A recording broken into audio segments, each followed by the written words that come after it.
Spoilers ahead. Okay, this is gonna be my first long form, but yeah, if you're watching this, thank you. We will be seeing what three AIs, Claude, Grok, and Chat GPT, think the ending of Boruto will be like. So hang tight, grab your snacks, grab a blanket.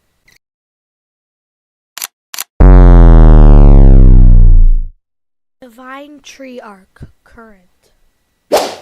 Boruto has returned to Konoha after his 3-year exile.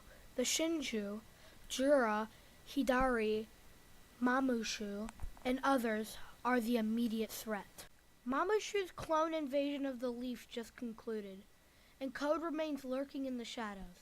Sarada's Mangekyo Sharingan is deteriorating rapidly. Kawaki's moral descent continues as he unlocks Ishiki level power. Once the Shinju threat is contained, Amino's true scheme comes to the foreground. He's been engineering Kawaki's karma to resurrect his dead daughter Akebe, who will likely awaken carrying Otsutsuki traits. This mirrors Momoshiki Boruto dynamic, but with a more tragic father-daughter emotional core. Akebe is predicted to become a powerful antagonist, possibly the penultimate villain of the story. Kawaki's role here is critical. His deal with Amado may force him into a morally impossible position, triggering his full radicalized into the figure we see in the opening flash-forward battle atop the Hokage monument. The iconic opening scene. A teenage Boruto and Kawaki fighting in the ruins of Konoha under a darkened sky finally arrives. At this point, Kawaki has gone fully rogue, willing to kill Boruto and himself, to rid the world of all Otsutsuki DNA. The memory alteration that branded Boruto a traitor will be exposed here, clearing his name. Momoshiki's deal comes due. Boruto must wrestle with the surrendering control of his body. The central emotional question: can Boruto save Kawaki in the way Naruto once saved him? Or does the cycle of hatred repeat? Naruto and Hinata are freed from the Daikoku-ten. Sasuke plays a crucial role, possibly as the one who reaches Kawaki when nobody else can. Shibai Otsutsuki, described as a god who transcended his mortal body entirely, is widely expected to be the series' true final villain. Amado's uncanny knowledge of Otsutsuki strongly hints he may have a direct connection to Shibai, possibly serving him or drawing power from him. Boruto and Kawaki, recounseled, would face this existential threat together. This is the culmination of Boruto's stated mission: wipe out the Otsutsuki clan completely. Doing so means comforting the most powerful one who ever lived. Momoshiki is definitely defeated. Boruto overcomes the vessel fate, proving he's not a tool of the Otsutsuki, but their destroyer. Karma fades or transforms into something that is wholly Boruto's own power. Kawaki's redemption. Kawaki won't escape consequences. His crimes against the Leaf are severe. Most fitting outcome for Kawaki: surviving but carrying permanent weight, exile, imprisonment, or self-imposed isolation, echoing Sasuke's arc but darker. Naruto and Sasuke fate. Both are expected to survive, but though likely diminished. Naruto without Kurama remains powerful but human. Sasuke had sacrificed his Rinnegan. Their era is over. With this, the next generation's world. Boruto's legacy. He becomes a hero, not though inherent, but through suffering. and choice.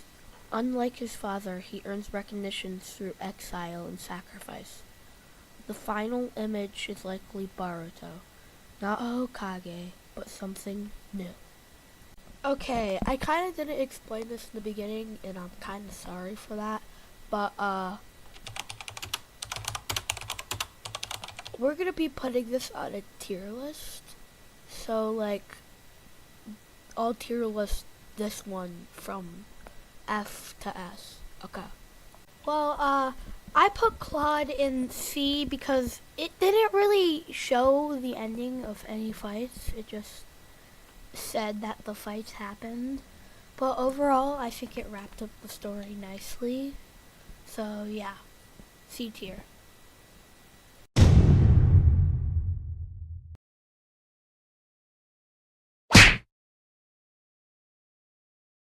In the fractured world left behind by Ada's omnitence, Boruto Uzumaki wandered as a ghost of his own life. The village he loved now haunted him as a traitor, convinced that Kawaki, the boy who had stolen his place, was the true son of the seventh Hokage. Naruto and Hinata remained sealed away in another dimension, their fates hanging by a thread. Sasuke Uchiha, Boruto's mentor and surrogate father, stood frozen as a tree after Code's ambush, his essence trapped in a thorn soul bulb. But Boruto was no longer the impulsive boy he once dreamed only of surpassing his father.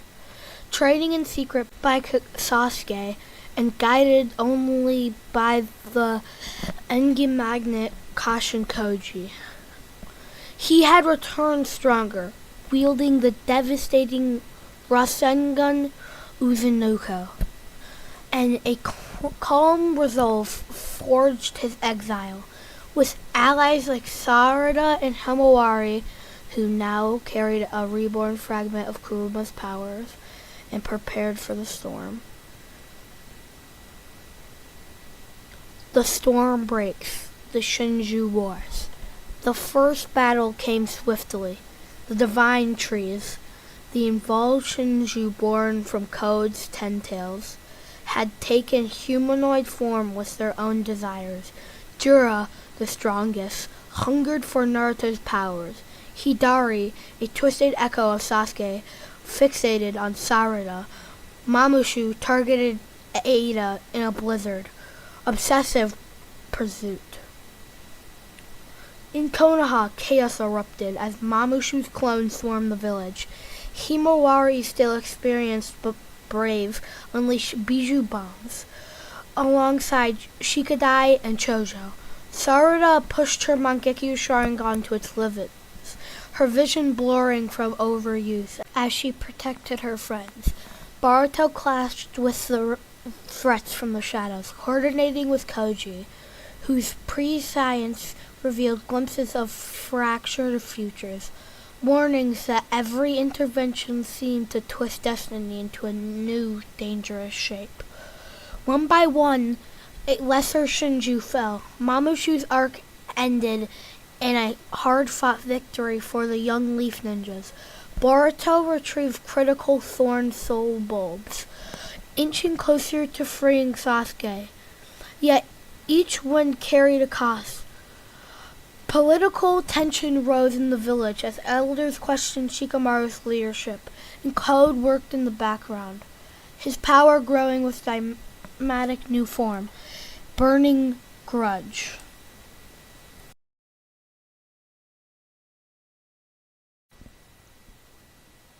The convergence, brothers and gods. As the remaining Shinju, Jura and Hidari, pressed their assault, old rivalries reignited. Boruto and Kawaki, divided by the omnitessence, themselves forced into uneasy alliance against greater threats.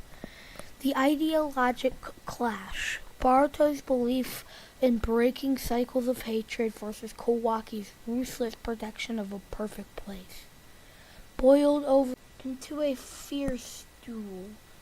Blows echoed with the Rasengan and karma marks. But in the end, understanding dawned. Kawaki began questioning the path he had chosen, hinting at a long redemption. Sarada's feelings for Boruto fueled her own growth. Her Mangekyo abilities provided vital. As her eyesight deteriorated, Himawari shone brightly. Her Kurama chakra turning the tide in key moments. Koji's 10 directions pre-science played a double-edged role, helping avert disasters but accelerating others, as if the future itself resisted being rewritten. The true endgame emerged, the shadow of Shibai Otsutsuki and the higher cosmic forces tied into the divine tree. Code empowered, perhaps transformed, made his final stand, leading into an epic confrontation where Sasuke, finally freed, returned to fight alongside his student. Master and pupil versus Code became one of the saga's most intense clashes. The final reckoning. In a cataclysm battle that threatened the entire village and beyond, Boruto faced the ultimate Otsutsuki threat. Allies fell and rose again. Sacrifices were made. Momoshiki's lingering influence tested Boruto's will one last time. In the climax, Boruto and Kawaki combined their strengths, not as enemies, but as brothers, sealing the god-like danger and reversing much of the chaos Omnitense had wrought. Naruto and Hinata awakened. The truth spread gradually, healing old wounds. Sarada and Boruto's bonds deepened into something lasting. Kawaki's found measure of peace, no longer defined solely by his trauma. A new dawn. Epilogue. Years later, the hidden leaf stood stronger, its next generation carrying the will of fire with new wisdom. Boruto, no longer chasing his father's shadow, became a legendary protector on his own terms. Perhaps never Hokage, but a wandering guardian, to ensure the cycles of hatred stayed broken.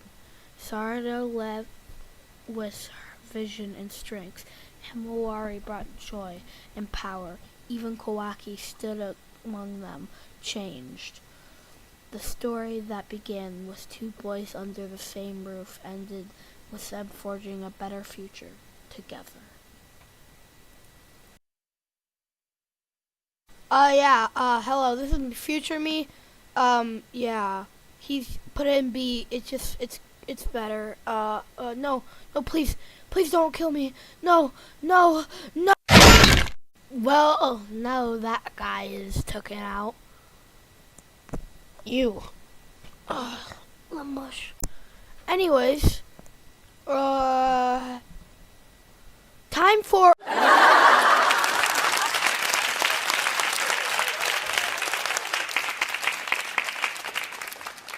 I know, guys. Relax. I know I'm so cool. Oh, you're not. You added those sound effects. You idiot. Bro. Chill. It was just a joke. I'm sorry. Well, yeah. Whatever. We're gonna go on to this one next. Okay. No.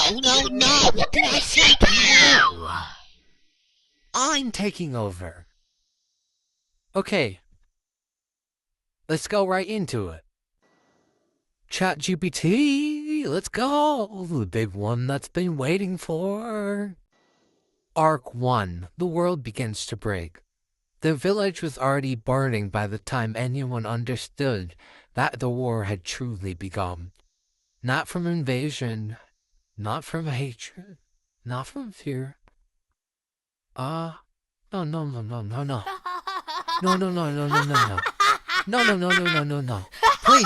Please spare me. No.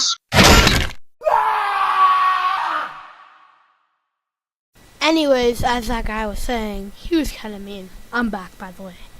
As that guy was saying, Above the shattered remains of Konoha, the sky twisted with cracks in space itself. The chakra network connecting the world had become unstable, poisoned by the continued presence of the Otsutsuki. Entire forests were turned into divine trees overnight. Shinobi disappeared without graves. Nations stopped, trusted one another, and at the center of it all stood Kawaki, not smiling, not raging. Certain. Naruto had always believed that bonds could save people. Kawaki believed that bonds were exactly what made people suffer. After sealing away Naruto and Hinata, Kawaki spent years hunting every trace of Otsutsuki power. But the deeper he went, the more he realized the truth. The threat would never end. Not while chakra existed. Not while humans continued inheriting power. They could not control. The old shinobi world was rotten at its core, and so Kawaki decided something terrifying. He would create peace, by force. No more karma, no more tailed beasts, no more ninja wars, no more freedom to become monsters. At first, people called him a hero, but then they started disappearing. Anyone who resisted Kawaki's vision vanished into sealed dimensions, or was erased by divine tree power he had learned to control. Villages became silent, obedient, safe. Too safe. Arc 2, The Shadow Wanderer. Meanwhile, far from the Leaf Village, another figure wandered through ruined lands beneath the torn sky.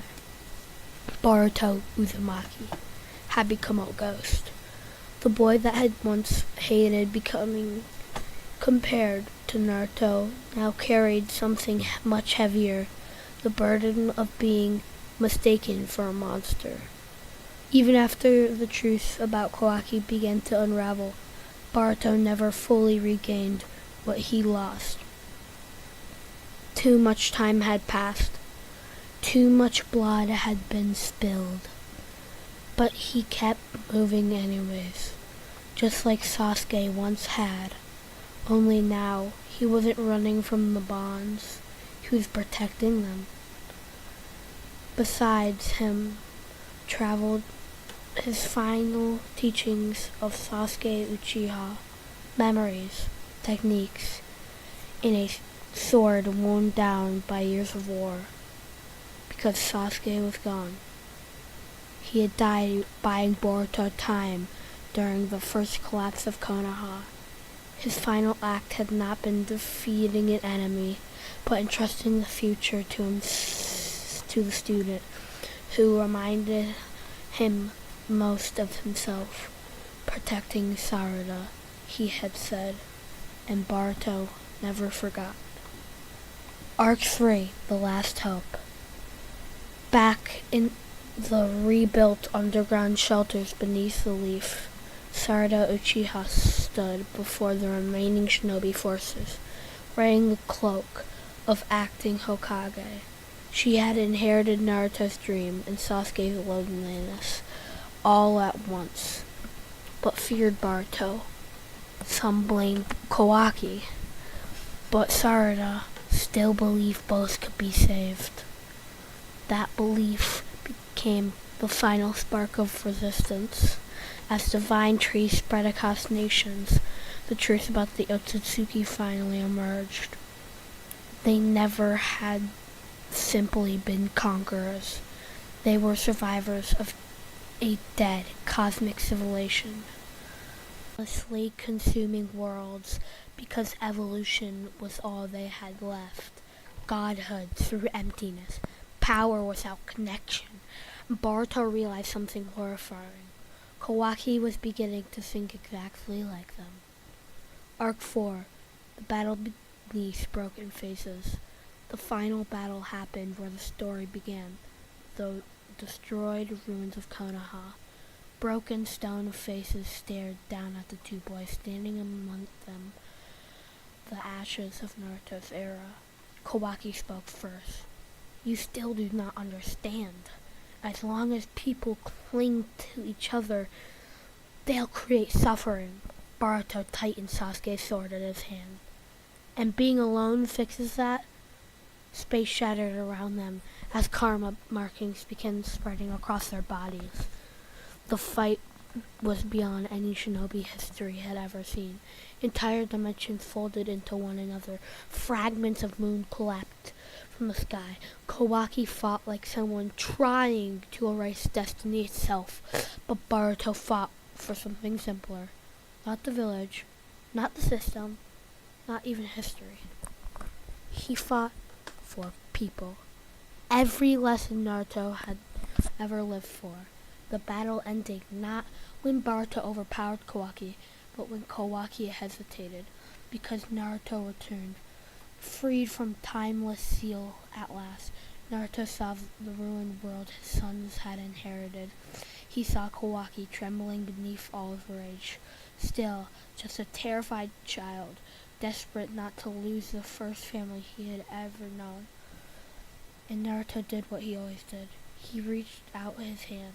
Kawaki broke, not from defeat, from finally realizing that love was never something you preserve by controlling people. The war ended there. Not perfectly, not cleanly, but it ended. The age after Naruto. Years later, the world looked different. Smaller villages worked together, openly now. The old shinobi system had changed. Power was watched carefully. Children leaned history honestly instead of through legends. And in the center of the real built village stood the eighth Hokage, Sarada Uchiha. Above her outfits sat two statues, Naruto Uzumaki and Sasuke Uchiha, at the last side by side. As for Boruto, people rarely saw him. Some said he had traveled dimensions hunting the last remains of the Otsutsuki. Others believed he simply preferred the road. But every so often, on quiet nights in the Leaf Village, a familiar dark cloak would appear on top of the Hokage monument, watching over the village in silence before disappearing again before sunrise. Not alone anymore. Just wandering. Okay, in this I put ChatGPT at A because I feel like overall it was better as an actual story. If anything seems delayed, it might be because ChatGPT isn't up to date completely with stuff in the real world. But I put it in A, not S, because I thought most of it was insanely good. But like I don't agree or like how Naruto kind of finished Kawaki off. But I like Sarada becoming the Hokage and having the two statues and Boruto wandering. Anyways, yeah. Okay, this is outro Kamui. And upbeat whatever. And if you made it this far, please like, subscribe, and smash the noti bell. Anyways, yeah. Bye!